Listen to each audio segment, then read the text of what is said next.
Dan pemirsa, untuk mengetahui kondisi terkini di Pengadilan Negeri Jakarta Selatan, kita sudah terhubung bersama dengan jurnalis MJN, ada rekan Gemma Tanjung di sana. Gemma, bisa Anda informasikan sampai pukul berapa sidang ini akan diskors? Ya, selamat siang Abdi dan juga pemirsa. Sidang atas terdakwa Arief Widianto baru saja selesai dan akan diskors kurang lebih hingga pukul 14 waktu Indonesia Barat. Nanti kami akan konfirmasi kembali sampai kapan kira-kira skors dari sidang ini akan berlangsung. Dan tadi selama pemeriksaan terdakwa Irfan Widianto, memang JPU mencecar banyak sekali pertanyaan mengenai pengambilan CCTV dari kediaman Verdi Sambo atau TKP dari kejadian penembakan Brigadir Yosua di kawasan Duren 3 Jakarta Selatan. Dalam kesaksian Irfan Widianto diketahui bahwa memang ia pada tanggal 8 Agustus lalu mendatangi TKP atas arahan dari atasannya, yaitu Ari Cahya, untuk melakukan pengecekan terhadap CCTV di 2 titik di kawasan Duren 3. Kemudian di tanggal 9 Agustus ia akhirnya kembali ke TKP untuk mengambil DVR dari CCTV yang berada di bawah dekat gapura, di dekat rumah Verdi Sambo dan juga di depan kediaman dari atas nama Ridwan Soplanit. Ia mengatakan hanya mengikuti perintah dari atasannya, yaitu Ari Cahya, untuk mengambil DVR yang kala itu DVR sudah diamankan di pos Satpam di kawasan Duren 3. Kemudian JPU juga bertanya kepada Irfan Widianto apakah Irfan Widianto melakukan pemaksaan ketika mengambil DVR yang sudah dititipkan di pos Satpam. Tetapi pada saat itu Irfan mengatakan tidak ada paksaan dan juga security pada saat itu tidak keberatan ketika memberikan DVR kepada Irfan.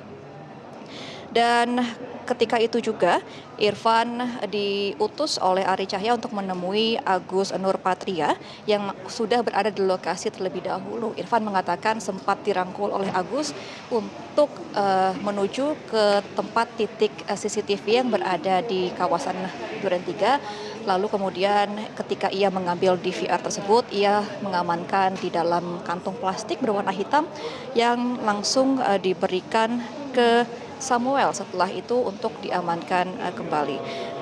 JPU juga sempat bertanya kepada Irfan apakah Irfan sebelumnya mengetahui ketika mengamankan CCTV tersebut ada kejadian tembak-menembak antar polisi. Irfan mengatakan hanya mengetahui sebatas peristiwa tembak-menembak antar polisi, tetapi ia tidak mengetahui siapa sosok yang terlibat dalam penembakan tersebut. Ia juga mengatakan bahwa tidak mendapatkan surat perintah apapun dari pihak Bareskrim ketika mengamankan DVR dari lokasi. Padahal tadi JPU mengatakan bahwa SOP dari kepolisian ketika ingin mengambil barang bukti begitu harus disertakan dengan surat perintah dari Bareskrim secara resmi jika ingin mengamankan bukti CCTV ataupun DVR sebagai barang bukti dalam kasus tembak-menembak tersebut. Tapi Irfan mengatakan hingga detik ini memang tidak ada surat perintah ataupun BAP yang tertulis ketika ia mengamankan DVR dari kediaman Verdi Sambo. Abdi. Baik, Gemma, kita tahu bahwa saksi hari ini tidak hanya Irfan Widianto saja, namun juga ada Cuk Putranto. Apakah Cuk juga akan dihadirkan setelah Irfan sebagai saksi, Gemma?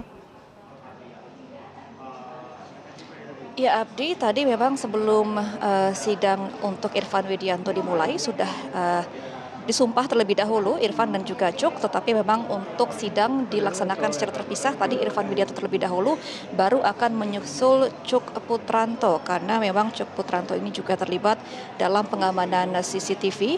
Tadi juga di dalam kesaksian dari Irfan Widianto ia mengatakan bahwa melibatkan juga salah satu saksi yaitu Afung selaku teknisi dari CCTV. Ia mengatakan dalam kejadian tersebut meminta bantuan Afung untuk melakukan pencopotan dari DVR dan biaya yang dibutuhkan dalam pencopotan tersebut adalah 3 juta. Tetapi Irfan mengatakan bahwa pembayaran yang dilakukan dari pihak kepolisian atau pihak Irfan begitu kepada Afung adalah dari pihak orang lain, bukan dari pihak Irfan sendiri. Sehingga tadi JPU juga sempat mencecar mengapa harus melibatkan orang lain, tidak langsung dibayar secara resmi dari pihak Irfan yang mewakili pihak kepolisian. Abdi. Baik, Gema, kalau kita dengarkan tadi pada saat persidangan kuasa hukum dari Hendra Kurniawan mengatakan bahwa belum ada benang merah atas keterangan dari saksi terkait dengan Hendra Kurniawan. Apakah sudah ada keterangan pada saat sidang ini diskors dari kuasa hukumnya? Ya, Abdi, tadi memang kami sempat menunggu di luar pintu keluar begitu, karena setiap sidang berakhir biasanya media ini melakukan doorstop atau wawancara terhadap kuasa hukum dari para terdakwa, tetapi untuk tadi ruangan langsung ditutup dan di dalam sidang pun juga langsung bubar begitu, sehingga belum mendapatkan informasi lebih lanjut dari pihak kuasa hukum terdakwa mengenai hal keberatan tersebut tadi. Abdi.